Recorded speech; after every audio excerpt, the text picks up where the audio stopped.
A fireman woke me up in the middle of the night. There were two or more firemen outside the door. I was really scared because I was in my pajamas. They didn't tell me what was happening, they just told me to put on my clothes. I put on my clothes that I wore to school and I went downstairs with the firemen. They waited for me to put on my shoes. Then they told me where my mother put the keys so I could lock the door. As soon as they locked the door, I went downstairs into the ambulance. I was sitting in the front of the ambulance, but when I looked behind me, I saw that my mother was giving birth to my sister. Before my sister was born, it felt like we moved all the time.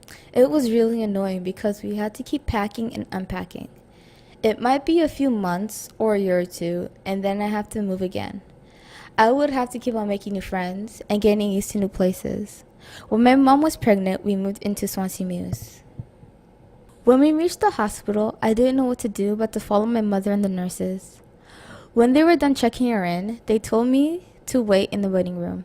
After a while, I saw my mother's friend. She took me home and made me get some sleep. The next day, I went to see my mother and my new baby sister. She was so cute and she was really small. When I held her, I thought this would be a great journey for us.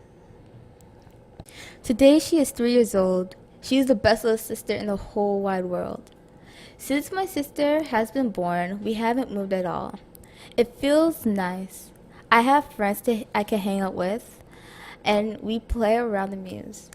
I could walk to school, and I love going to the lake. I even have a job where I take 3 kids and I walk them to school. I would love to stay here because of everything I have. Except my mom is planning to move again. What do you think will happen if I move to Jamaica? Come let me take you soon. Yeah.